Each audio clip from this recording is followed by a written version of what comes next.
오늘은 대림절 네 번째 주일입니다. 이제 대림절 마지막 주일을 보낸 이후에 12월 25일이 바로 성탄절을 우리가 맞이하게 됩니다. 대림절 마지막 주일, 우리는 선한 목자로 오신 예수님, 이런 제목으로 하나님의 말씀을 같이 묵상해 보려고 합니다. 예수님께서 태어나시기 전, 이 수천 년 전부터 구약 성경은 예수님을 목자로 비유해서 우리에게 말씀하시고 있음을 볼 수가 있습니다. 그래서 목자라고 하는 단어가 한 120회 정도 성경에 언급되어져 있습니다. 이런 맥락에서 오늘 본문의 말씀을 보게 되면, 오늘 본문 8절에서 10절을 읽었습니다만은 20절까지 말씀을 쭉 읽게 되면 목자라고 하는 단어가 계속해서 반복해서 언급되고 있는 것을 보게 됩니다. 이것은 예수님께서 사랑의 목자, 선한 목자로 오셨음을 비유하고 있다고 볼 수 있습니다. 요한복음 10장에 있는 말씀을 보게 되면 2절 말씀 보면, 문으로 들어가는 이는 양의 목자라. 나는 선한 목자라. 선한 목자는 양들을 위하여 목숨을 버리거니와. 나는 선한 목자라. 나는 내 양을 알고 양도 나를 아는 것이. 예수님 자신이 선한 목자로 오셨음을 우리에게 말씀해주고 있는 것을 보게 됩니다. 히브리서 성경에도 보면, 공동번역 성경에 보게 되면 예수님을 위대한 목자 이렇게 표현하고 있습니다. 베드로 서신을 보게 되면 목자 또는 목자장 이렇게 예수님을 표현하고 있습니다. 이와 같은 말씀들을 통해서 예수님께서 이 세상에 오실 때 선한 목자로 오셨음을 우리가 알 수 있습니다. 자, 주님께서 선한 목자로 오셨다. 그 말씀의 의미는 도대체 어떤 의미가 있을까요? 오늘 세 가지만 여러분에게 같이 말씀을 드리고 나누려고 합니다. 첫 번째로는 주님께서는 우리의 아픔과 고통을 아시고 우리를 찾아와 우리를 살펴주시는 분이시다. 그런 의미가 있습니다. 요한복음 10장에 있는 말씀 보게 되면, 나는 선한 목자다. 나는 내 양들을 알고 내 양들은 나를 안다. 이렇게 말씀하고 있습니다. 주님께서 우리를 아신다는 것입니다. 목자 되시는 주님께서 우리를 아신다는 것입니다. 예수님 당시의 목자들은 양을 칠 때 양 한 마리 한 마리에게 다 이름을 붙여줬습니다. 그래서 그 양의 이름을 다 알았습니다. 그리고 그 이름대로 그 양 상태가 어떤지를 다 알고 있었습니다. 양의 겉모습만 봐도, 양의 걸음걸이만 봐도 어디가 아프구나, 또 컨디션, 그 상태가 지금 어느 정도구나, 이와 같은 사실을 이 목자는 다 알고 있었다는 것입니다. 그처럼 주님께서는, 선한 목자 되시는 우리 예수님께서는 우리를 다 아신다는 것입니다. 우리의 이름을 아시고, 우리 얼굴 표정만 봐도 우리가 지금 어떤 문제로 고통하고 있는지, 어떤 아픔을 가지고 있는지 다 알고 계신다 하는 그런 의미를 담고 있다고 볼 수 있습니다. 실제로 시편 103편에 있는 말씀을 보게 되면, 우리 주님은 우리의 체질을 아시고 우리가 흙으로부터 나온 존재임을 알기에 우리를 긍휼히 여기신다, 그렇게 말씀하고 있습니다. 시편 139편에 있는 말씀을 보게 되면, 하나님께서는 우리를 살펴보셔서 우리를 아시는데 내가 앉고 서는 것을 알고 계시고, 내가 눕는 것을 알고 계시고, 내가 하는 모든 일을 샅샅이 다 알고 계신다는 것입니다. 내가 말을 혀에 담기도 전에 우리의 생각, 이 모든 것을 다 알고 계신다. 성경은 그렇게 말씀하고 있습니다. 특별히 15장에 있는 말씀을 보게 되면 이런 양의 비유가 나옵니다. 거기 보면 목자가 나오는데, 목자는 자기 양 중에 한 마리 양을 잃어버렸습니다. 100마리 중에 한 마리 양을 잃어버렸지만 그 한 마리를 찾기 위해서 또 찾고 또 찾았다, 그렇게 말씀하고 있습니다.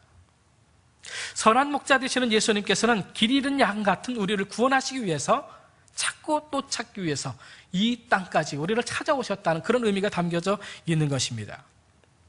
이것이 바로 성탄 사건입니다. 선한 목자 되시는 주님께서 우리를 구원하시기 위해서, 우리를 찾기 위해서 여기까지 찾아오신 사건, 이것이 성탄의 본질적 의미라고 볼 수가 있습니다.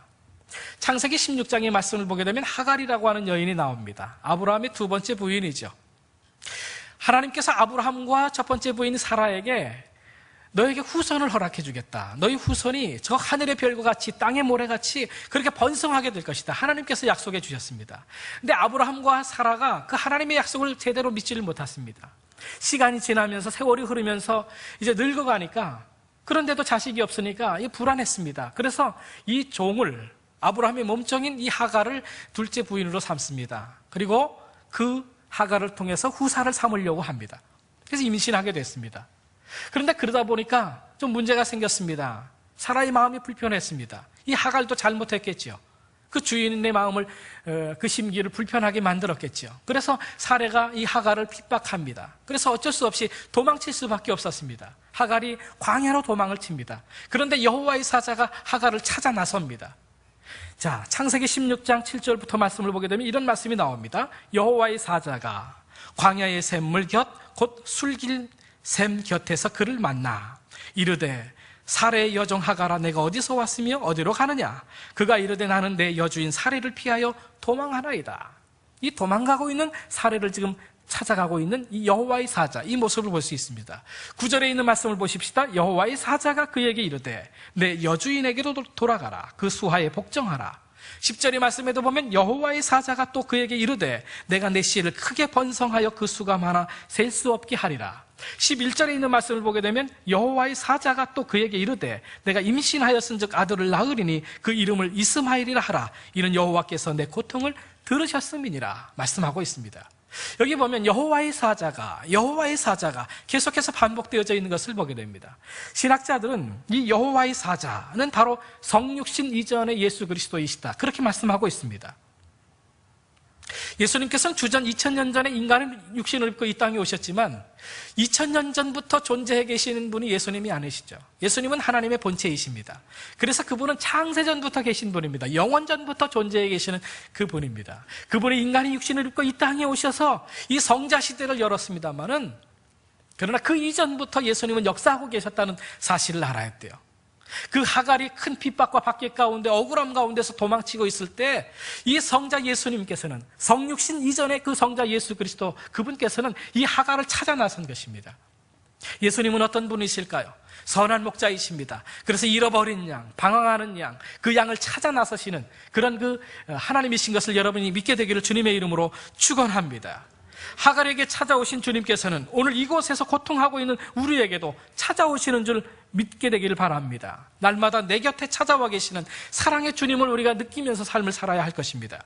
하갈과 같이 인생의 고통으로 인해서 주저앉아 있는 그 인생의 행보에 동행해 주시는 그 예수 그리스도, 인생이 너무 힘겨워서 도망치고 싶어하는 그와 같은 삶을 사는 우리를 찾아와 주시는 예수 그리스도, 이 대림절 마지막 절기에 여러분 이 예수 그리스도와 함께하는 여러분과 제가 되기를 주님의 이름으로 축원합니다. 두 번째로, 주님이 선한 목자로 오셨다 하는 그 의미는 우리의 더러운 죄를 씻어주시는 분이시다 하는 그런 의미가 담겨져 있습니다. 양이라고 하는 동물은 어떻게 보면 참 깨끗해 보입니다. 아주 푹신푹신한 그 양모, 양털, 참 순결해 보이고 깨끗해 보이고 하얘 보이고 그렇지요. 아주 깨끗해 보입니다. 근데 실제로 양을 가까이 해보면 양이라고 하는 동물은 아주 쉽게 더럽힘을 타는 그런 동물이라고 하는 사실을 알 수 있습니다. 의외로 가까이 가보면 그 하얀 털처럼 보였지만 사실은 굉장히 먼지가 많이 묻고 흙이 많이 묻고 굉장히 지저분한 동물이라고 하는 사실을 우리가 알게 됩니다. 근데 성경을 보게 되면 인간은 다 양 같아서 그렇게 말씀합니다. 우리 인간이라고 하는 존재도 마찬가지라고 하는 사실이에요. 쉽게 환경의 영향을 받아서 변질되고 오염되는 존재가 우리 인간이라고 하는 것이죠. 멀리서 보게 되면 참 저 사람 괜찮은 사람이다, 저 사람 참 참하네, 저 사람 참 의롭네, 저 사람 참 거룩하게 사네, 순수해 보이네, 그렇게 봅니다만은 정작 가까이 가서 그 사람과 교제하고 그 사람과 사귀다 보면 이 사람도 별 수 없는 그 냄새가 나는 인간이구나 라고 하는 사실을 발견하게 되는 것입니다. 팔레스타인의 이 양들은 특히 이 뜨거운 여름의 계절에 지독한 오염을 걱정하게 됩니다. 이 지저분해지고 또 산과 계곡을 통과하면서 이 양들은 거친 여행에서 상처를 얻게 되고 피부염의 감염으로 온몸이 더럽혀지는 그 고통을 겪게 됩니다. 그 당시에 이런 피부질환이나 상처의 유일한 당시의 치료제는 기름이었습니다. 그래서 시편 23편 5절의 말씀을 보게 되면 우리의 목자이신 주께서 기름을 내 머리에 부으셨다, 그렇게 표현하고 있습니다. 그 더러워진 부분을 깨끗이 씻게 하기 위해서, 상처난 그 부분을 온전히 깨끗이 고쳐주기 위해서 기름을 발라주는 것이라고 볼 수가 있습니다. 근데 여러분, 육체의 상처는 기름으로 어느 정도 치유되지만 영혼의 상처는 무엇으로 치유될 수가 있을까요? 성경의 하나님은 우리의 육체에도 관심을 갖고 있지만 성경의 하나님은 우리의 영혼에 대해서 관심을 갖고 있다는 사실을 알아야 됩니다. 시편 23편 3절에 있는 말씀을 보게 되면 내 영혼을 소생시키시고, 목자 되시는 주께서 우리의 영혼을 소생시켜 주시는 분이시다, 그렇게 말씀하고 있는 것을 보게 됩니다. 그런데 여러분, 우리의 영혼의 소생은 우리의 죄의 문제가 해결될 때 비로소 가능하다는 사실을 알아야 됩니다. 우리의 죄가 우리의 영혼을 더럽혔기 때문에 그렇습니다. 그래서 하나님께서 독생자 예수 그리스도를 이 땅에 보내신 것입니다. 우리 영혼의 이 죄, 더러워진 이 죄를 깨끗이 하기 위해서 하나님께서 예수 그리스도를 이 땅에 보내신 것이, 요한일서 1장에는 이렇게 말씀하고 있습니다. 그 아들 예수의 피가 우리를 모든 죄에서 깨끗하게 하실 것이요. 하나님께서 예수님을 이 땅에 보내셔서 우리의 죄를 다 담당하시고 대신 피 흘리심으로, 대신 죽으심으로 말미암아 우리의 죄를 깨끗게 하셨다라고 성경은 말씀하고 있는 것입니다. 그래서 예수님은 이렇게 말씀하시는 것입니다. 요한복음 10장의 말씀을 보게 되면 나는 선한 목자이다. 선한 목자는 양들을 위하여 자기 목숨을 버리느니라.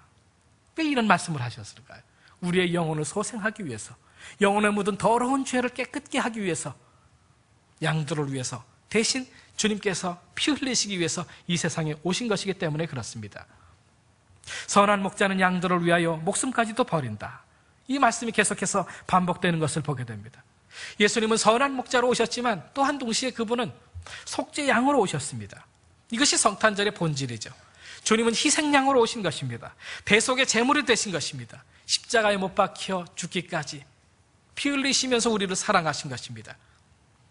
사랑하는 성도 여러분, 이 성탄절에 이 예수님과 함께 선한 목자로 오셨지만 또한 동시에 희생양으로 오셔서 내 죄를 대속해 주신 그 예수님과 함께, 그리고 그 예수님께 감사하면서 성탄절을 맞이하는 저와 여러분 되기를 주의 이름으로 축원합니다. 마지막 세 번째로, 선한 목자로 예수님께서 오셨다. 그 의미는 방황하며 사는 우리 인생을 푸른 초장으로 인도하시는 분이시다. 그런 그 의미가 있습니다.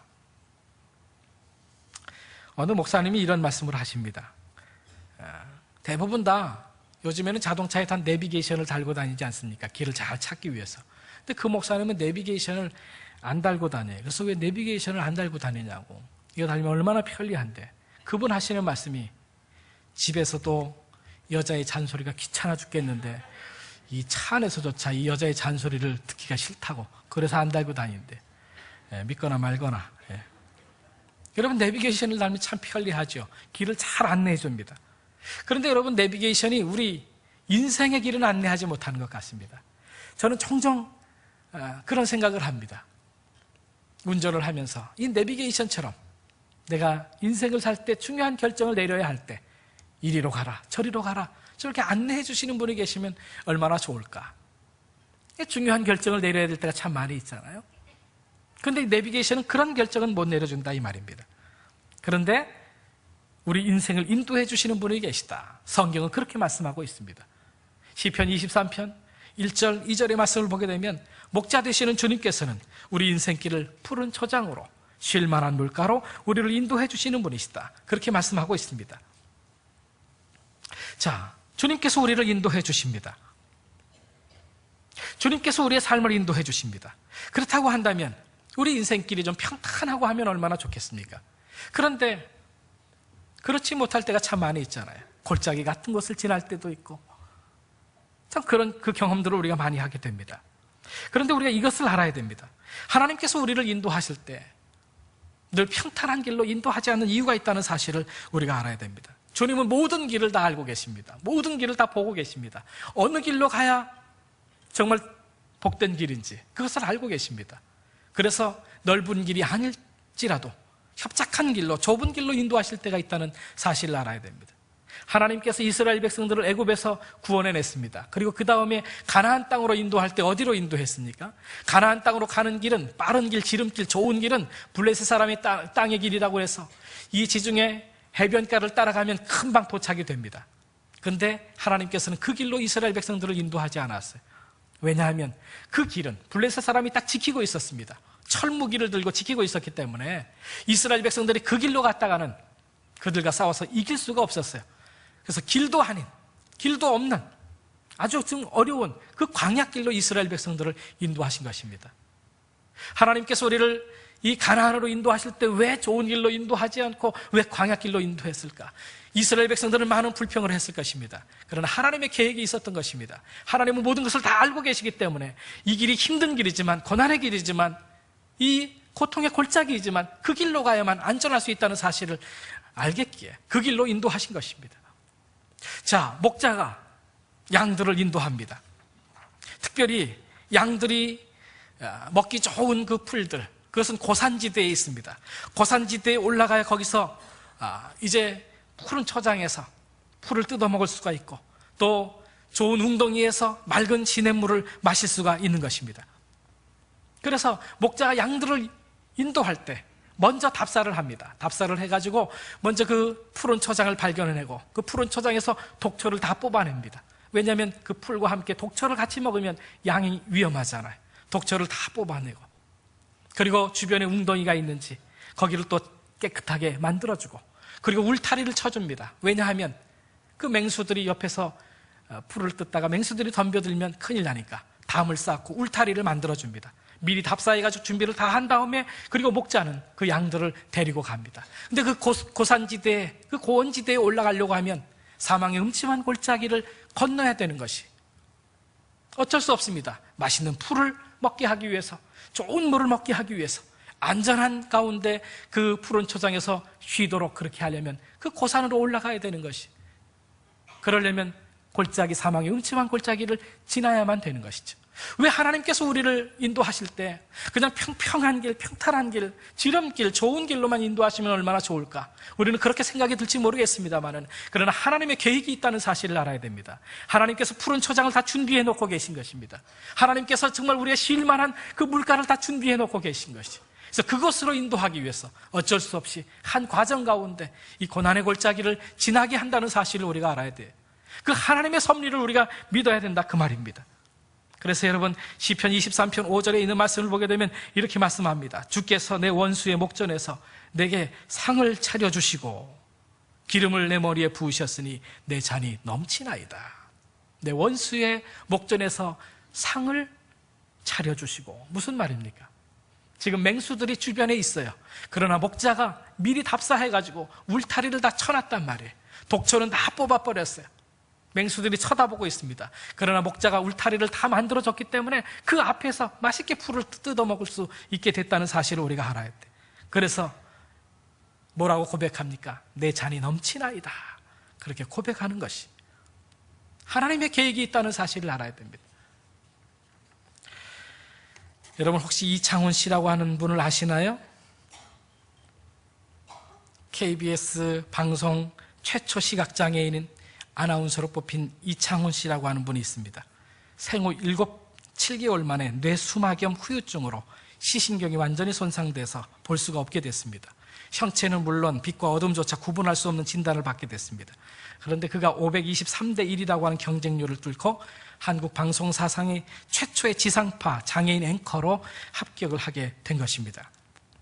근데 그는 앵커로서 뉴스를 가장 잘 이해하고 뉴스를 잘 전달해야 되는데, 한 번도 뉴스를 하는 그런 그 앵커의 모습을 본 적이 없었어요. 시선 처리를 어떻게 해야 되는 것인지, 발음은 어떻게 해야 되는지 참 어려웠다는 것입니다. 근데 점자 단말기를 통해서 뉴스를 정확하고 빠르게 읽어주는 모습을 우리가 방송 뉴스에서 볼 수가 있습니다. 한 글자 한 글자 읽는데 마치 누군가 뒤에서 밀어주는 것 같다는 것이, 아주 든든했다고 그는 고백합니다. 하나님이 함께 하심을 자는 확신할 수 있다. 이창훈 씨는 그렇게 간증하고 있습니다. 시각장애인이지만 청년부 회장을 맡고 교회학교 교사로 봉사하고 또 찬양을 인도하면서 피아노 반주도 합니다. 봉사하는 그를 보면 도무지 1급 시각장애인이라고 하는 사실이 믿기지 않을 정도라는 것입니다. 이와 같은 성공적인 삶을 산 데는 그 뒤에 어머니의 기도가 있었다는 사실, 먼저 예수님을 만나고, 그리고 그 어머니가 이 아들에게 늘 이렇게 이야기해 주었다는 것입니다. 아들아, 너는 하나님의 사랑스러운 자녀란다. 사람들은 볼 수 없기 때문에 도전을 못하는 것이 아니라 두려움 때문에 도전하지 못하는 것이란다. 우리가 경계해야 될 것은 두려움이야. 용기를 가진 사람에게 꿈은 항상 가까이 있단다. 늘 격려해 줬다는 것이. 그래서 이 어머니와 아들은 늘 빛을 향해서 한 발씩 내딛기 시작을 했고, 8살 때 한빛 맹학교에 입학해서 초등고등학교 과정을 마치고, 그리고 언제나 낮에는 구름 기둥으로 밤에는 불 기둥으로 나를 지켜주시고 하나님께서 인도해 주실 것이다. 믿음으로 나아갔다는 것입니다.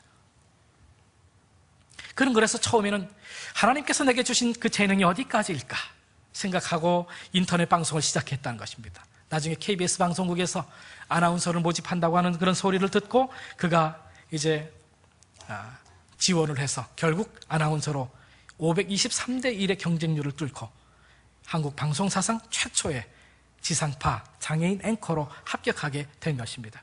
그는 우리에게 이렇게 간증합니다. 하나님을 만나려면 한 발짝 앞으로 나서야 한다고 생각합니다. 우리가 움직이고 도전할 때 하나님이 우리를 인도해 주시고 만나십니다. 만나주십니다. 그런 과정들을 통해 하나님의 섭리를 느꼈습니다. 그는 그렇게 고백합니다.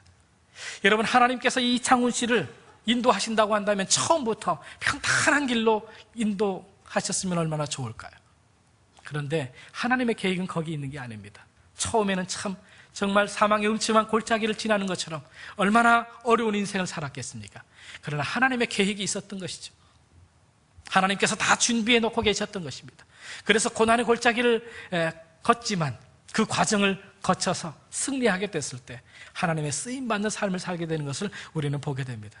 여러분, 그렇습니다. 하나님께서 우리의 삶을 인도하신다고 해서 매일매일의 삶이 늘 형통하고 평탄한 인생은 아니라고 하는 사실을 알아야 됩니다. 고난의 골짜기, 사망의 음침한 골짜기를 지날 때가 있다는 사실을 알아야 돼요. 그렇지만 여러분, 하나님의 계획이 있음을 믿게 되기를 주님의 이름으로 축원합니다. 하나님께서 준비해 놓고 계셔. 이 잔치자리를 준비해 놓고 계신다는 사실을 우리가 믿어야 돼요. 그래서 바울은 우리에게 이렇게 말합니다. 빌립보 교회 성도들에게, 또 자기 자신도 이 로마의 감옥에서 시련의 기간을 지나면서 이런 하나님의 약속을 전하고 있습니다. 빌립보서 4장의 말씀 보게 되면 나의 하나님이 그리스도 예수 안에서 영광 가운데 그 풍성한 대로 너희 모든 쓸 것을 채우시리라 말씀하고 있습니다. 지금 고난 가운데 있습니다. 빌립보 교회 성도들도 고난 가운데 있습니다. 그런데 풍성한 은혜를 베풀어 주실 것이다. 하나님께서 약속하셨다. 그 약속을 믿어라. 그렇게 말씀하고 있는 것을 보게 됩니다. 디모데에게도 똑같은 말씀을 하고 있습니다. 디모데에서 1장의 말씀을 보게 되면 우리 주의 은혜가 그리스도 예수 안에 있는 믿음과 사랑과 함께 넘치도록 풍성하였도다 말씀하고 있습니다. 바울도 얼마나 파란만장한 인생을 살았습니까? 그런데 하나님의 은혜가 결국 풍성했다, 그렇게 고백하고 있는 것을 보게 됩니다. 예수님께서 선한 목자로 이 세상에 오셨다는 것은 우리의 삶을 인도하셔서 이 풍성한 잔치자리로 우리를 인도하신다는 그런 의미가 담겨져 있는 것입니다. 요한복음 10장 10절 이렇게 말씀합니다. 도둑은 훔치고 죽이고 멸망시키려고 온다. 그러나 내가 온 것은 양들이 생명을 얻게 하되 더욱 풍성하게 얻게 하려는 것이다 말씀하고 있습니다. 선한 목자 되신 우리 주님께서는 우리로 하여금 풍성한 생명을 누리게 하기 위해서 이 땅에 오셨다는 사실이에요. 우리는 혹시 이렇게 생각할지 모르겠습니다.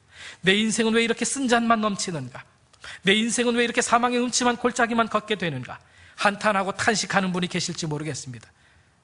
여러분, 그러나 주님께서 잔치자리를 준비해 놓고 계신다는 사실을 믿어야 합니다. 준비해 놓고 우리를 인도해 주시는, 인도해 가시는 하나님이신 것을 우리가 믿어야 됩니다. 쓴 물이 내 앞에 파도처럼 밀려올 때 내 인생은 여기서 끝나는가? 여기서 파멸되는가? 그렇게 생각될지 모르지만 그럼에도 불구하고 하나님의 풍성한 은혜를 믿어야 됩니다. 바울은 그 사실을 믿었습니다. 많은 고난과 시련과 역경이 휘몰아칠 때 그는 주께서 주시는 응답을 받았습니다. 내 은혜가 내게 족하다. 남북전쟁 때 남부에 한 이름 없는 병사가 쓴 시가 있습니다. 이런 내용입니다. 무엇이나 얻을 수 있는 힘을 달라고 하나님께 구했으나 나는 약한 몸으로 태어나 겸손히 복종하는 것을 배웠노라. 큰 일을 하기 위해서 건강을 요구했으나 도리어 몸에 병을 주어 더 연약한 가운데 주님을 의지하게 되었노라. 부자가 되어 행복하기를 원했으나 나는 가난한 자가 되어 오히려 믿음으로 부욕해 되었노라. 한번 세도를 부려 만민의 찬사를 받기를 원했으나 무명의 사람으로 주님만 바라보게 하였노라. 삶을 즐기기 위해 온갖 것을 다 바랐지만 하나님은 내게 믿음을 주사 더 감사로 즐기게 되었노라. 내가 바라고 원했던 것은 하나도 받지 못했으나 은연 중에 받은 것이 다 하나님의 은혜요 내게 부족한 것이 없으니 더 좋은 것으로 내게 응답되었도다. 이렇게 노래하고 있습니다. 여러분, 양들은 자기의 노력으로 얻을 수 있는 것이 아무것도 없습니다. 어떤 다른 동물을 공격할 수 있는 그런 무기가 있는 것도 아니고 시력도 무척 나쁜 그런 동물이죠. 자기의 노력, 자기의 능력으로서는 얻을 수 있는 것이 없습니다. 목자는 양이 자신의 힘에 얻을 수 있는 것보다 훨씬 더 좋은 것을 준비해 놓으시고 풍성히 채워주시는 그런 존재죠. 양이 스스로의 힘 가지고 푸른 초장으로 찾아갈 능력이 없습니다. 동물들로부터 자기를 지킬 수 있는 능력이 없습니다. 아무것도 할 수 없는 것이 양입니다. 목자는 그가 할 수 있다 해도 그가 할 수 있는 것보다도 더 좋은 것으로 풍성하게 꼴을 준비해 놓았다가 공급해 주시는 그런 존재가 이 양이라고 하는 그런 존재입니다.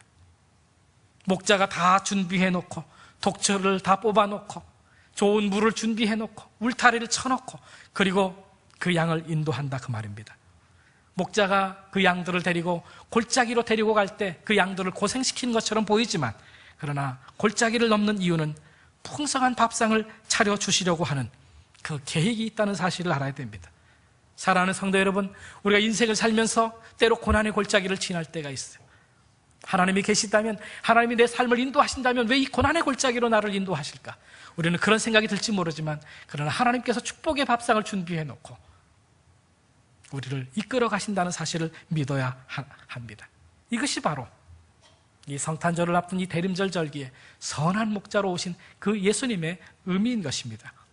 성탄절을 앞둔 이 대림절 마지막 주간에 선한 목자로 오신 그 예수 그리스도를 더 깊이 묵상하고 그분을 더 사모하고 그분의 인도함을 받아서 우리도 내 찬이 넘치나이다 고백하며 하나님을 찬양하는 저와 여러분 되기를 주님의 이름으로 축원합니다. 기도하겠습니다. 선한 목자 되시는 주님 참 감사합니다. 우리의 아픔과 우리의 고통을 아시고 우리를 찾아 구원하시기 위해서 이 땅까지 찾아오신 사랑의 주님 참 감사함을 드립니다. 우리의 이 죄 씻음을 위해서 이 세상에 오셔서 피를 흘려주신 주님의 그 긍휼하신 은총에 감사함을 드립니다. 우리를 인도하시기를 원하시는 주님의 그 말씀에 귀 기울이고 주님 앞에 더욱더 순종하는 삶을 살게 하여 주옵소서. 사망의 음침한 골짜기를 가듯 고통 가운데 삶을 사는 가운데서도 풍성한 생명의 잔치를 준비해 놓고 우리를 인도해 나가시는 하나님의 계획, 하나님의 섭리를 믿으며 살게 해 주시옵소서. 예수 그리스도의 이름으로 기도하옵나이다. 아멘.